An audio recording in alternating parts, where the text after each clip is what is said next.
I don't even know where to start. I want to tell you some stories about this.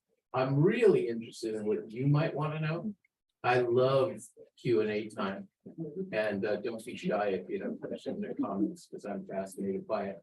Is this on? Can you hear me? Yeah. So golly, my mother was from New York. They were on Staten Island back in the day. And to hear my mother tell us Staten Island was this gorgeous, wooded, sophisticated place. But they were in the village with the revolutionary buildings in it, in the interior of the island up on the hill, Richmond Village. And her mom had an antique store in Manhattan.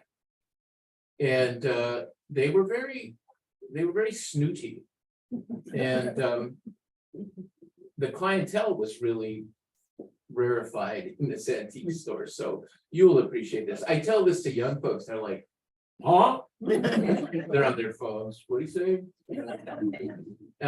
But one of their clients was John Steinbeck. And this is a cool little bit of trivia about John Steinbeck. He wouldn't let them say Steinbeck. Call me John, Johnny, or Jack.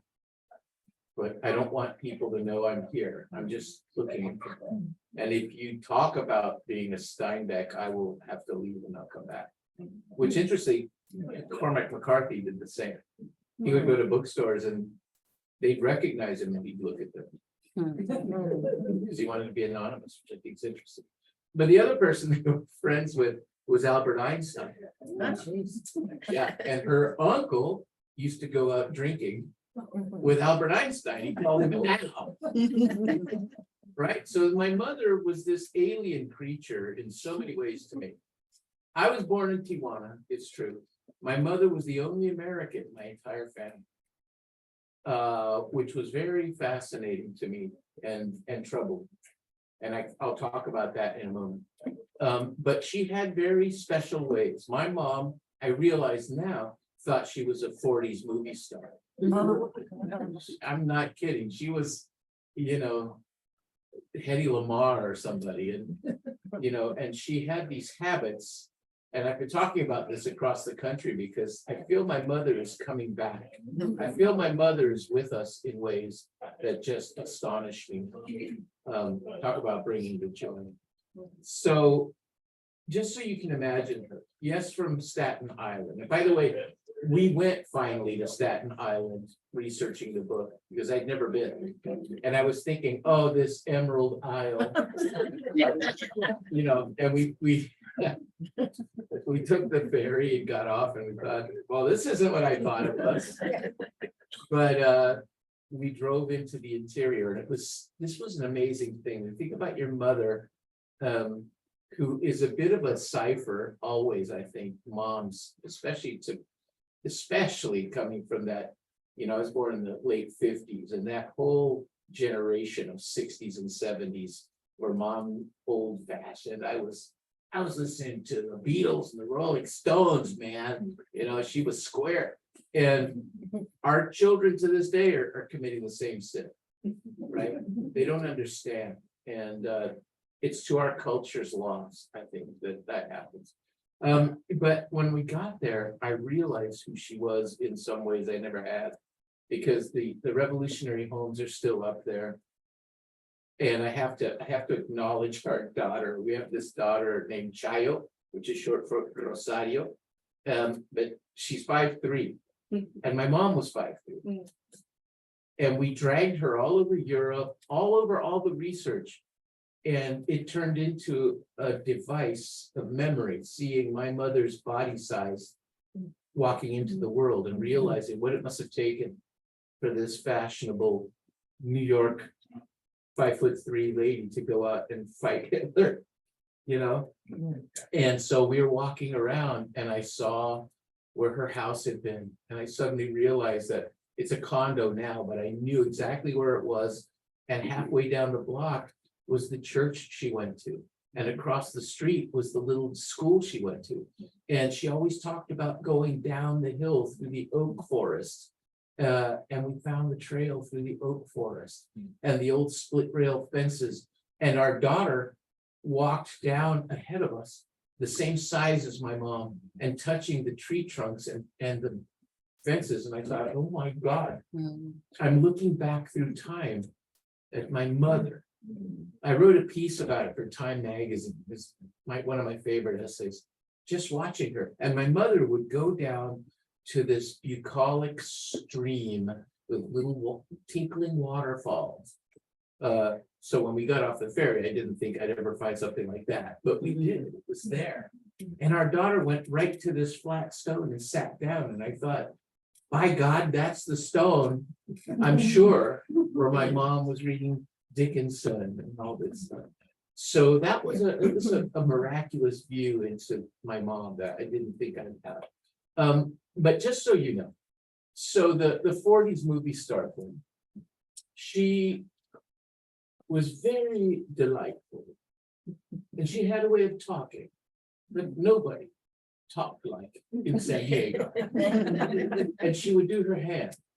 She was talking to you. And she also, I used to call her, she had a pose that I called a teapot. I'm going to act for you right now. But whenever there was a gathering, even with the Mexicans who didn't understand a word she was saying, she would put a hand on her hip and put the other hand in the other. And she would illustrate what she was saying. And she loved jewelry. So she would show people her ring, of course, she was talking. And she smoked like Betty Davis, kind of for effect. And if I ever said anything witty, which she loved, she would take a puff and she'd say, "Oh, God." It's Irene. So, and I didn't know what to do with her story because she systematically erased herself from the world. Everything that you read in the novel, all the events that happen in the novel are the actual timeline of her experiences in World War II. That became the skeleton of the novel, all the awfulness, everything. And some things that are surprising that I'll tell you. So my mom was wounded horribly in the war. The first piece I did about this book was in the New York Times. We did it on the electronic version, and they got 500 responses the first day. Just people saying, yes, yes, my grandmother, my mom, I thought, wow. And then they put it in print the next day. But sure enough, and I'm nothing against my brothers in the audience. I love my man boy. But there's some mansplainers out there. And this guy, of course, wrote and said it's so exaggerated. Those women were in the rear, they were in clubs. They were so far in the rear, they never even heard a gun go off. And I thought, wow, tell that to my mom.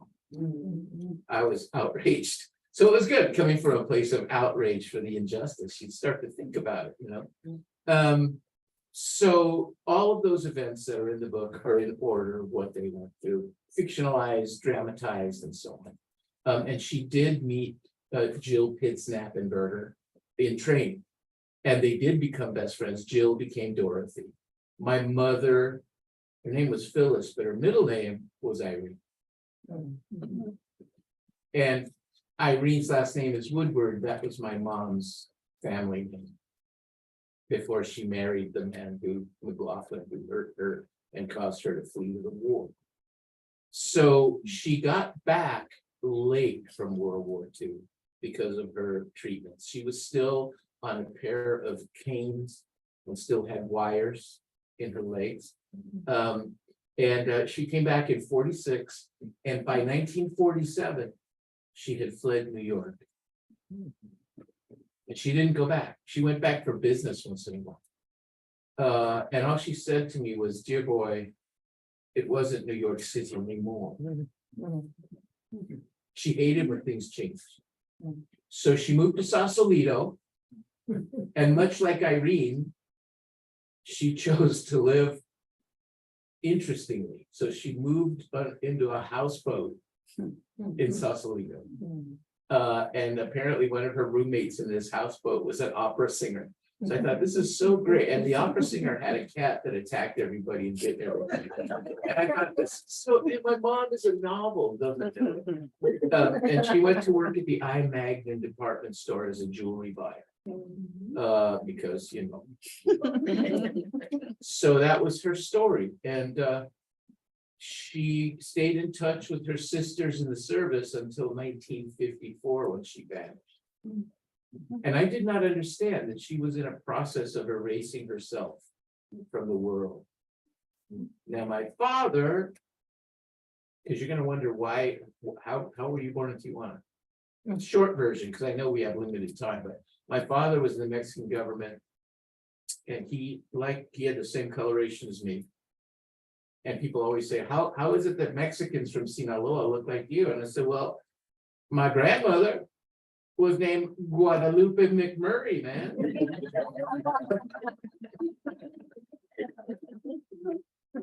So my dad looked a little bit like Errol Flynn, or thought he did. 5'7", man in a uniform, bright blue eyes, red hair, mustache, dashing. And she was a sucker for military men, of course. And the story was that there was my father had brought a group of generals and senators north. He was their guide, and they got to San Francisco, and they went to City Hall, and they went to the consulate, and there was a party, a beautiful cocktail party for them. And being 1948, 9, things were different. And the consulate called the store she worked at, I. Magnan's department store in the jewelry department.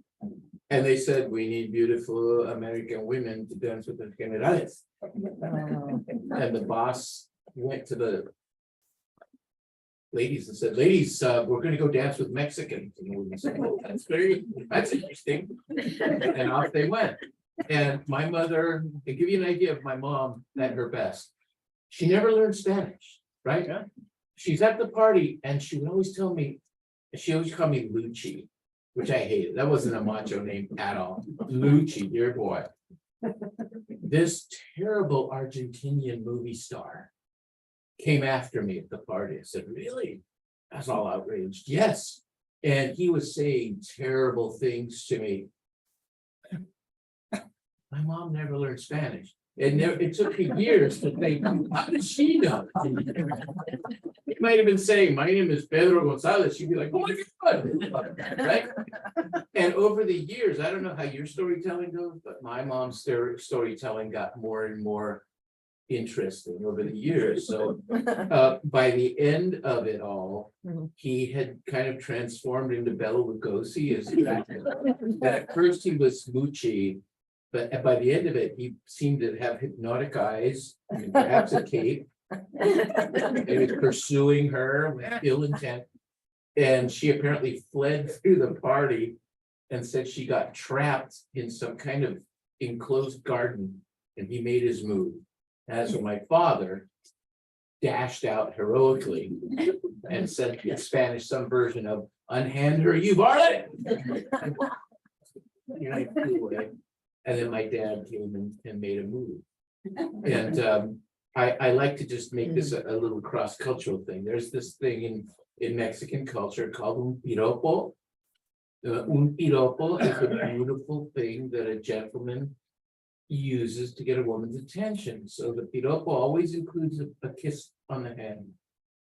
And it might be slightly suggestive, but can never be crude. It has to be poetic. And it's often best with a little sorrow. So apparently he tapped his heels and bowed to her, knowing what my mom was going to go for. He's in his full uniform. And he puts his hand out. He told me the script later. And he bent to it, may I kiss your hand? Oh, yes, And so he bent down to her hand, and he paused, because my dad wanted me to do this. Imagine trying this with a cheerleader in 1971. He bent to her hand and then he looked up at her sadly. You've got to look sad. And he said, I did not know lilies bloom this early. Forget about it, my mom's in love. And they got married. I think she thought they were going to some beautiful old Mexico thing, but they ended up in Tijuana. That's how I. So, in the war, she was having a bad marriage with a bad person, and she did flee New York City. She did throw her ring into the sewer and go to Washington, D.C. to begin training for the Donut Doll. Jill, Dorothy in the novel, she was from Indiana, and she was educated but had been raised on a farm, so she knew how to drive tractors, knew how to drive a GM truck, and her brother had gone to the war, so she wanted to be near her brother. She wanted to be in combat anywhere where he was, and that's where Dorothy came from. They became friends in training. They stayed friends throughout the war. And so a little bit about Miss Jill, and then a little bit about my mom. And then I'd love to chat with you. But so my mother, by the time I came along, as I said, she had already isolated herself more and more, and the marriage didn't work and he was gone. So it was just my mom and me. And here are a couple of things about her that tell you the charming woman that was still alive inside, because the suffering got worse and worse and worse and worse. And she isolated more and more and more. And she began having horrible nightmares every night.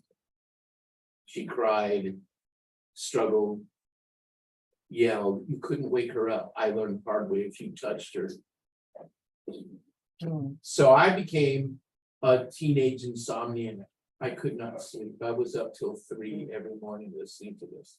And in some ways, I owe being a writer to them, because it was Leonard Cohen and me every night. And sooner or later, I had to have a notebook. I had to do whatever he was doing. I had to do that. And she recognized it. She aided and abetted that process. Now, Jill was not that. We thought they were all dead. And they are all dead. There's one woman from World War II left right now that we know of. And she's 102. And she's deaf, but she has a phone that prints out what people say to her. And she answers. But Jill, like I said, we thought she was dead. And Cindy, the famous Cinderella, my partner in everything, is a newspaper person, a news person. So she's killer on doing research that I can never think of. She's the one who talked the Border Patrol into letting me in for Devil's Highway, for example. They didn't want anything to do with it. So I have my mother's army footlocker full of all her photographs and her memoirs and notes, and it's chaotic, but it's there. And we were starting to figure out about how to do this book. And she found a piece that Jill had written called Miss Jill Goes to War. And it was typed on onion skin, and it was old. It was from 53, I think. But there was an address label on the back. And since we thought she was dead, I think Cindy thought, well, let's send a note to that address. What if it's a family place? What if they're descendants? Well, it turned out Jill was very much alive and living at that same address in Champaign, Urbana. She lived an hour and a half from our house. How unlikely is that? The last living witness and the best friend of my mom, and one of the very last donut dollies, and the driver of the truck, an hour and a half from mine. 94 years ago.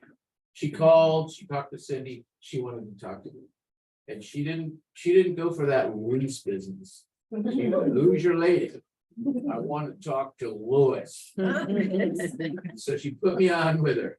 And I tell you this, I tell every audience this, as soon as I talked to her, I was completely in love. Because she said, "Louis, you must come see me." I said, "Yes, ma'am." She said, "I'm 94 years old.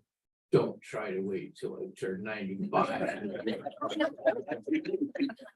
Yeah, she's so cool. And we drove to her place, and that thing you heard is what happened. She let us in, and she took my arm. Every time we went anywhere, she wanted to be escorted. I was her official beau. We went in, and the one thing that really, I think, floored us both is that a nephew of hers had made her a tape loop playing all the 40s skills. It went all day, but she had a framed picture of my mom on the wall. And my mom, in her pose, she was like, but she was in uniform, and that's when Jill said, "I drove the truck, but Phyllis brought the joy." And I was completely floored, and I thought, that was my mom. I saw the little bits of joy. That was her. And you're looking at her, you're 27 years old, going out to save the world. And when we went home, I went back through all the archives, all the pictures, and I don't know why I didn't see that was the woman in every picture you want. Everywhere they are, Bastogne, anywhere, she's smiling or obviously excited. My favorite picture of her, I think now, there's a little picture where I think they're in Bastogne, the truck's in the background, there are all these officers and GIs around her, and she's got a coffee mug, and she's looking at the camera like, "Yeah, I thought, it's my mom." How do you write about it? I don't know. I have no idea how it happened. I know I was having a hard time with it, but it was the biggest blessing in my life, I think, as a writer. And I've understood that there's no way to surpass this. I wrote way beyond my capability. The only way we could honor them is to do what they do and buy a clubmobile of our own, a Honda CR-V, hybrid 4-wheel drive. I've learned that I drive at 97 miles an hour. The car is evil. It's ready to go.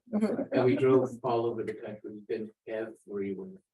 2 days ago, we were at Gettysburg, and one of the reasons we went to Gettysburg is they have the only clubmobile in the world.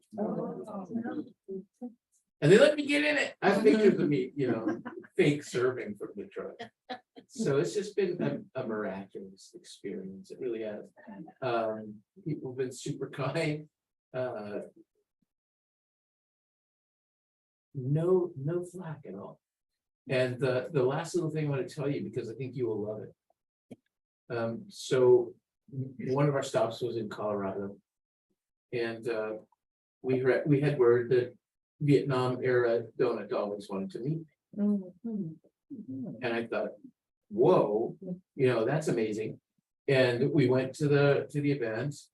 It was big. It was about 250 people, and the front row were these women with sky blue t-shirts that said Vietnam donut dollar in the front row. And I thought, oh great, man, what if they don't like the book, or what if I say something wrong, or I don't know. And I was talking, and I try not to look at them, but when I looked at them, they'd be like, oh no, oh my God.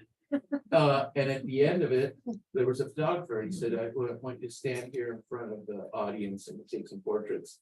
And when it was done, they said, "Don't walk away.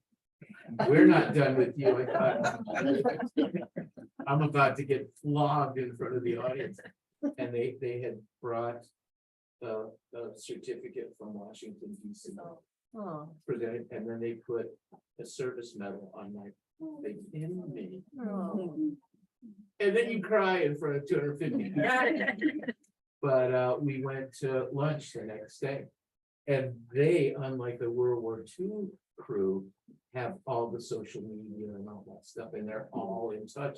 So almost everywhere we go, there may be somebody here. Donut Dollars from Vietnam show. And the hangouts are outrageous. They're just beautiful. We were with some in Gettysburg, and it was fantastic. So much love. But just to let you know how different they are from my mom's crew, but there's a word in Spanish, semejante, it's very similar, just moved down generation. And they told us the same stories, that they've been erased, they've been forgotten, and they want to be remembered. They're angry. And they tell these outrageous stories, but just to let you know, I mean, they pointed out to the first lunch, we were 60s girls, man. We were rockers. And I said, oh yeah, you were like the Rolling Stones, you were, yes, it was a different world. And so we were talking about our health, and I had an operation. I said, I had a throat operation. I said, let us see the scar. I said, no, it's very neat. You can't see it. And the woman across from me says, oh yeah, look at this one. Right here. And then the woman here says, oh yeah, look at this, and they all started showing their scars. And the woman sitting next to me looks at me and she says, yeah, breast cancer. I don't think it's right to show you that scar in the restaurant. I thought, man, I love these women so much. So I've kind of become their nephew or something. It's a really beautiful thing.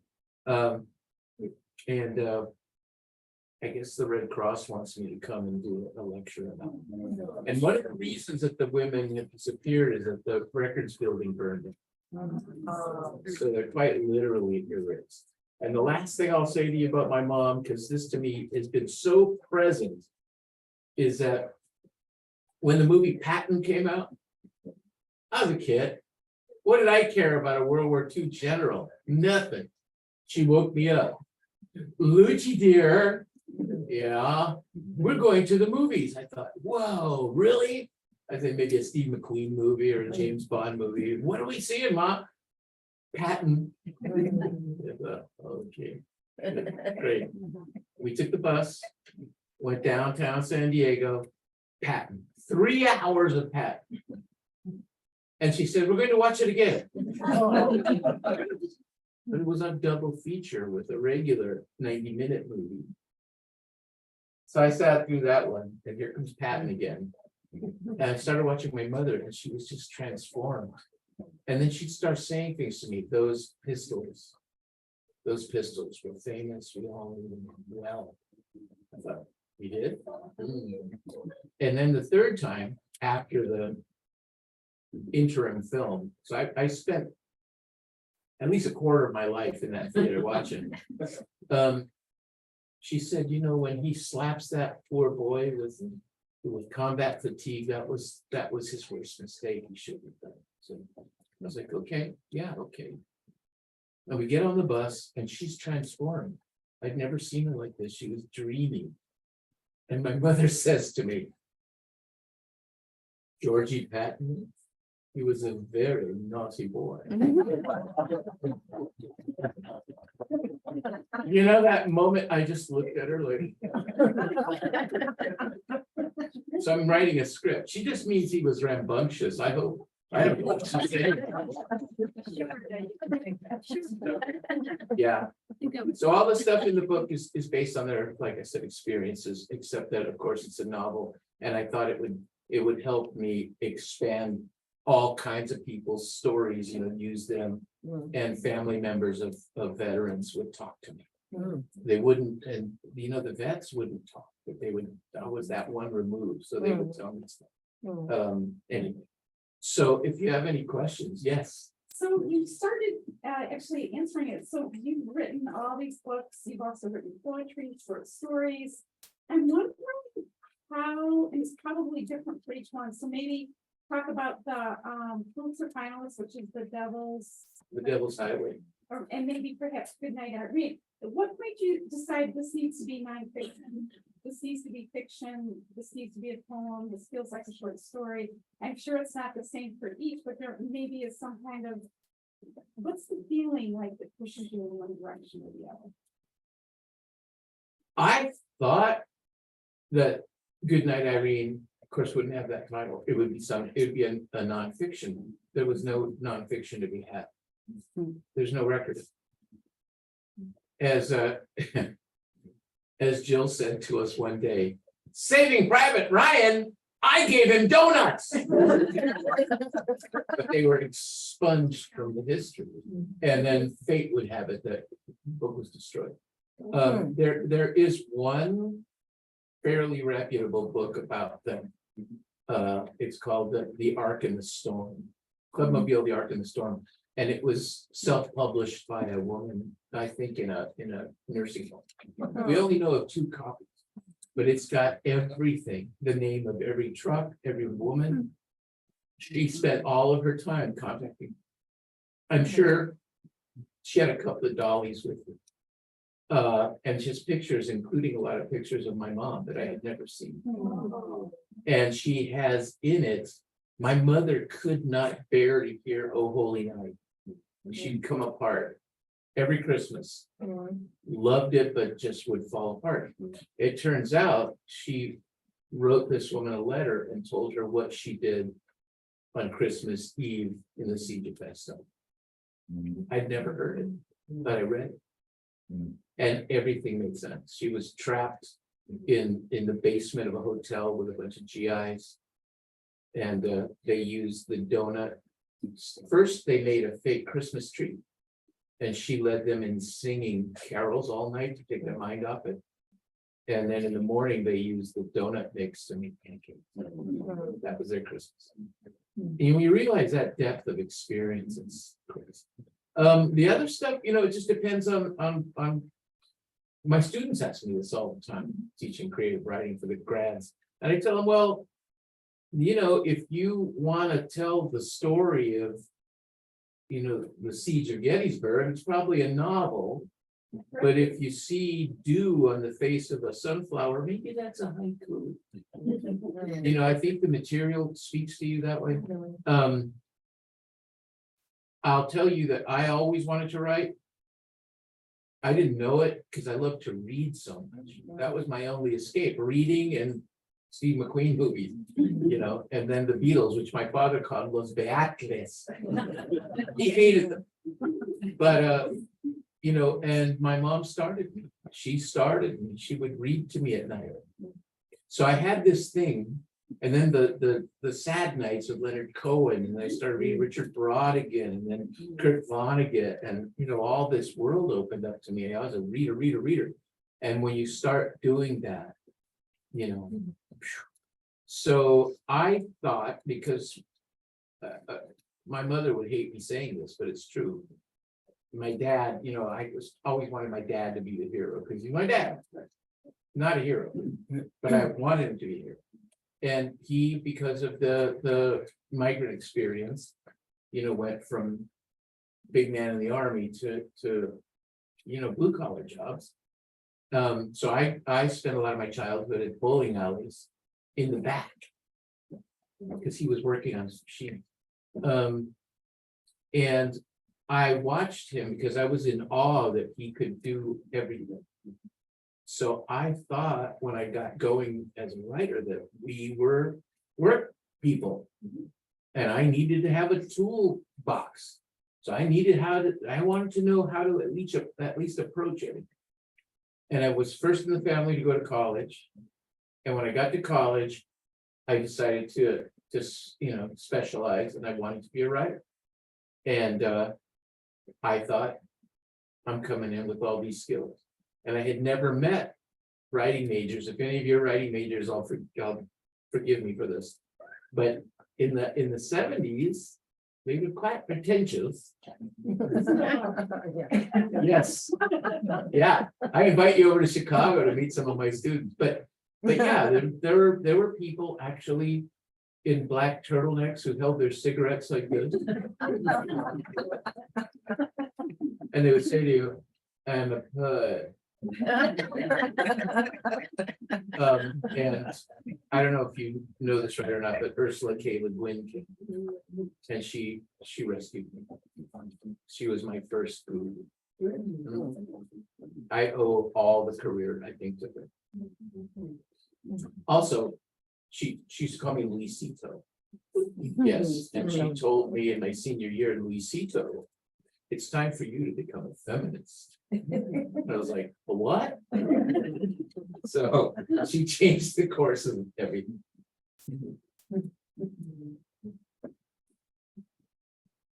Okay, I'll ask you a question. Yes, sir.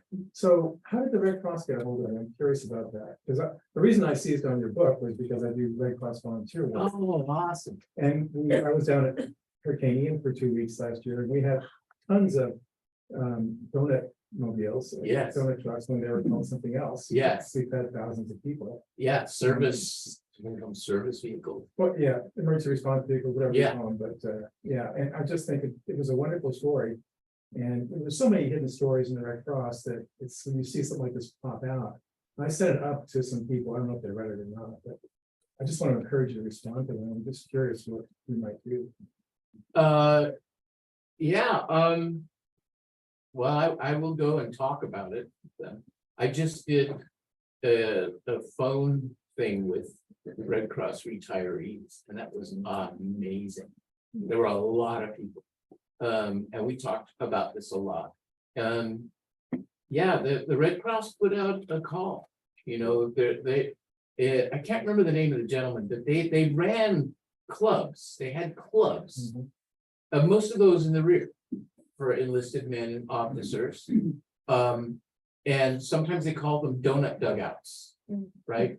And they made, and one of the gentlemen in the Red Cross, I just don't remember his name, but he thought, what if we made them mobile?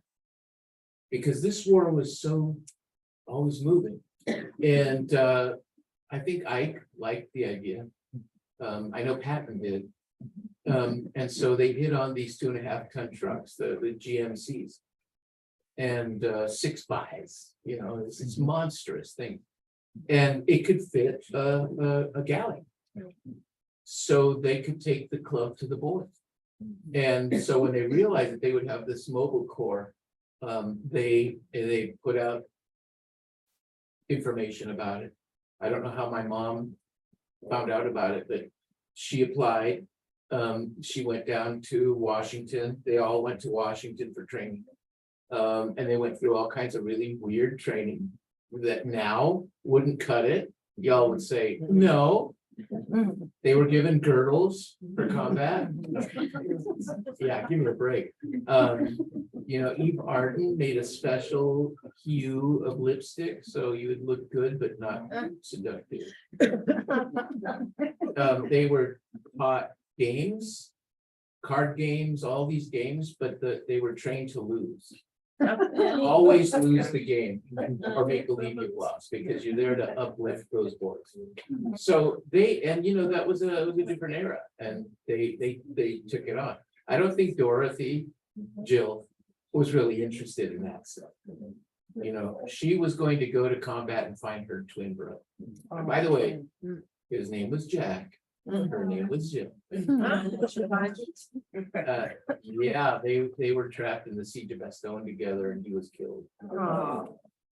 Yeah, I think they got a lot more than they bargained for. But so you know, it was an interesting program, and I always forget the numbers. Cindy knows so many. How many were there, darling?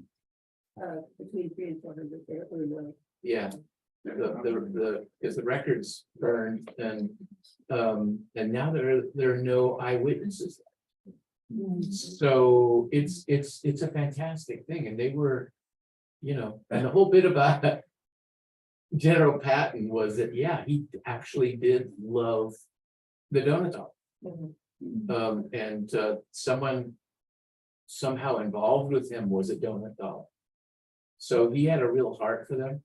And the scene in the novel when they're in Weimar and he comes into their club, that happened for real. They set up a donut dugout in Weimar, and here comes Pat in his staff car, and apparently all the GIs ran for their lives. And he came in, and they were like, General, General, and he said, no, no, please, call me George, and they said, yes, sir, General, we will. They were, flipping out, and he's the one who sent them the book and said, I need your help tomorrow. We're going up to a prisoner king up on the hill, and we need you there. And they thought they were going to help liberate American Palmer, and they were not ready. And that was the first actual inkling of the real war that I got from my mom. It was in that footlocker. She had all of her stuff, including her Buchenwald photographs. And I was always under orders, don't open my case. And I said, no, of course not. 4th grade. She went to work one day. I got in, looking through all the stuff. She had all these things they brought back from the war that you swipe and so forth. And at the bottom was the photographs of the victims. Dead, naked men starved to death or shot in the head. And one picture I've never forgotten, a pile of naked men, a pyramid of them. And I thought, what? It's my mom. And I put it all back, closed it. And I always tell people when I'm doing these talks that guys don't get this yet, but you women are all psychic. And she came home from work and said, you opened my case. I got, how, what? And I tried to deny it. And that was one of our probably first adult talks. And I still remember, it was 4th grade. She sat me down. She said, did you see pictures? Yes. She said, well, let me explain. And I remember that the first thing she told me, it's burned into my mind, but when they got to that place, she called it, she wouldn't say the name of it, that place. She said, one of the first things she saw was a bulldozer pushing birch tree trunks, until she realized those were not white trees. And she said, they walked in there and she had a camera. And she took pictures, and she said, I took pictures and then I was ashamed of myself for taking pictures. And she said that the rest of my life I've been ashamed that I didn't take more pictures. And one of the reasons she left New York, it turns out, was that her family said she was exaggerating. And she couldn't take it. So all of that stuff was just the motivating force. So what you just said, the relationship between your mother and her mother, did that really take place within the book? Where she didn't respond to him? I don't know. They were kind of estranged. Her mother was very strange. I only saw her once my entire life. And she was pretty awful. And she was this imposing figure with a hat. And she looked down on everybody. And she didn't like my relatives. Those people spit on the floor. Those people. And she wasn't that fond of me either. She apparently talked some smack about me. I was, 3. But yeah. So I think they were quite they had a difficult relationship. She loved her mother, but I don't understand. So her mom died of cancer, and my mom didn't know till well after it was all over. My grandmother, and I think this was honestly an act of kindness, because she knew my mom couldn't do anything about it, but she had anything with information about my mother destroyed. And so by the time mom knew, it was all over. So she flew to New York. And turned out that people had stolen my grandmother's antiques and so forth. So my mom, so I was trying to project. Yeah. You talked about your mother erasing herself. Can you talk a little bit more about why she did that, how she did that? PTSD, man. PTSD. It's a classic symptom, especially women suffering it. She just diminished.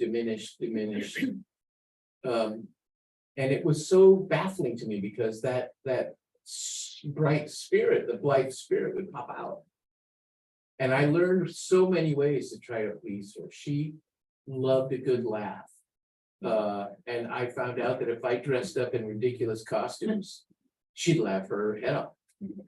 But there were little things that I didn't get because I didn't understand where she'd been. She could not pass by a young man in trouble. So I had, even though I was an only child, I had all these bros living in the house. She took every high school boy I knew, that got in trouble with his mom, she would take him in. So we always had at least 4 guys living in the house. That's my mom being a Red Cross woman. Here's something that you'll like. So my dad, one of his first jobs when he got in the United States was driving a donut truck. She thought this was the most hilarious thing, but none of us understood what was so funny. And my first paying job, donut cook at a donut shop. And I'd be leaving for work and she'd say, "Dear boy, bring mama some donuts." She's nuts. She had little things to herself that gave her joy. That was my mom. And you heard I did relief work. I was a missionary to the poor for a long time in Mexico, translated for a group. And she was doing the clubmobile thing. I didn't know it.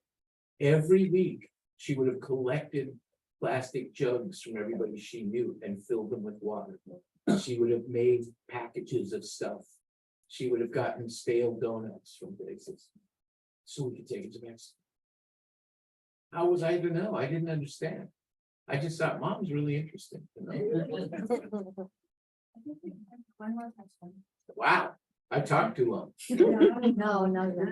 It's the last question from anybody. Burning desire. Yeah. So, as you're writing the book, how did you come to that ending? Don't say it again. Yeah, you're right. That's probably aliens land in the universe. No, Yeah. Everybody read the book. no. Later.